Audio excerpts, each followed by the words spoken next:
So one of the things that's really interesting about society's view on climate change right now is that it feels like everyone's trying to convince us that they care. So if billionaires with their charities, governments with conferences, councils that are declaring climate emergencies. But it's sort of treated like this game of like ticking the box going, we care about the planet. But what we need to do is we need to realize how can we go further than that?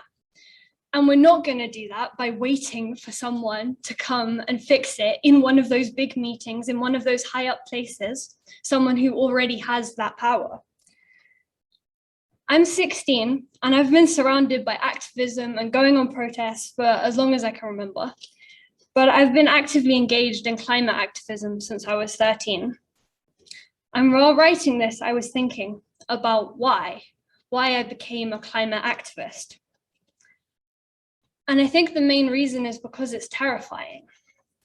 And I know you guys all heard on Thursday about this climate emergency and how it's affecting the whole world, from fires in Australia to future flooding right here in Southwark.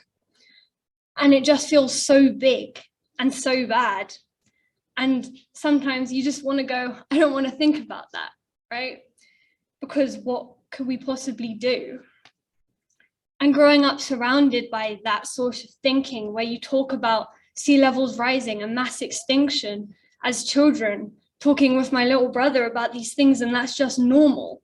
And we sort of become numb to it, that we've all sort of accepted that the world's on fire.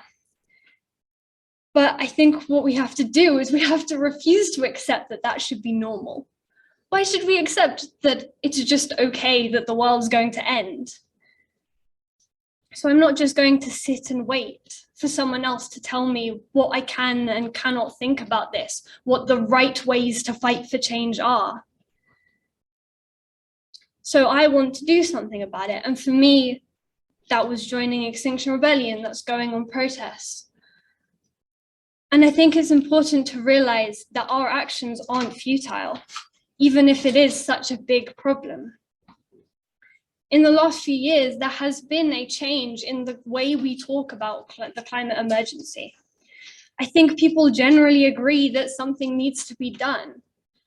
Even big corporations, even oil companies, the government, these people who are causing the problem are going, well, I guess there is a problem. We should probably do something. And that is progress. That's such an improvement from not talking about it at all. And that's been directly caused by people, by ordinary people doing things that started in a local way.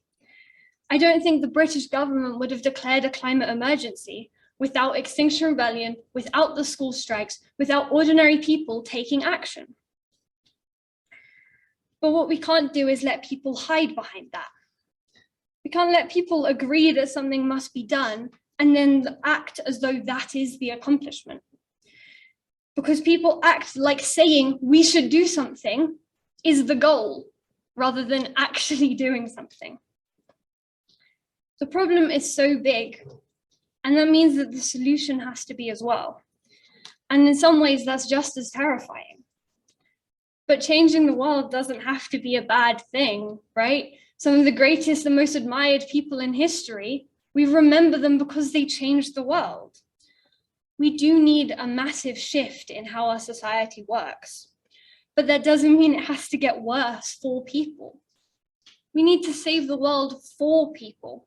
It's not about making sacrifices just to scrape by while billionaires fly to Mars or hide in bunkers. It's often framed as though you're going to have to give up meat and give up your car. But what if we talk about cities designed for people with public transport available to everyone? What if we talked about production and transport of goods that was designed in a way that works for people and the planet rather than what will make corporations the most profit? It's not easy and it's not simple, but because it's difficult, that doesn't mean it's bad. We have to imagine what society could be like, and we have to be ambitious in that. We can't just see the framework that is failing us and try and stay within it to fix the problem. And that's one of the great things about this citizens jury, is that you guys get to step back and think bigger. because it can be easy to sort of fall into this box of how things are and how things have been.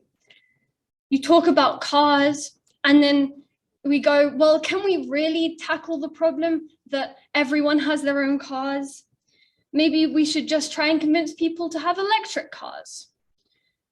But it's not good enough, and it's not going to work if we try and use the systems that are failing us, that are causing these problems. Southwark Council taking something seriously can mean that they spend 7 years working on a single plan. And maybe that's okay for the development strategies or for strategies on transport. But if that's how they're planning on tackling the climate emergency, then we don't have time for that, locally or globally. I think it's important that we fight for change in lots of different ways. It's not just about sitting in roads, but it's equally not just about what people want to say in council buildings. This is a global problem, but that doesn't mean that we shouldn't organize or can't make a difference on a local level. We can't wait for someone who's going to fix everything and so not try to fix things that we can here. And we also have to make sure that we're working together, especially when we talk about the council. Their track record of public engagement is just not good enough. And putting planters in some seemingly random roads without talking to anyone or explaining why is not going to help. Climate change affects everyone and is affecting everyone. So that means that everybody has to be included in finding and creating a solution. And that can't just be a slogan. We have to make sure that isn't just a slogan. We can't let them just have conferences and consultations where people say what they think, and then the council takes the bits they like and takes the bit that fits into their plan of business as usual that they were always really going to follow. That's one of the reasons that the citizens' jury is so good, and why you guys have to take this so seriously in yourselves, is because you guys can think big. You guys can come up with the most ambitious things you can, and then we can make sure that the council actually listens. We can't let this be the only engagement that the council uses for the next 10 years. But this is an opportunity for you guys to have your voices heard. So you have to be as loud and ambitious as you possibly can. Thank you.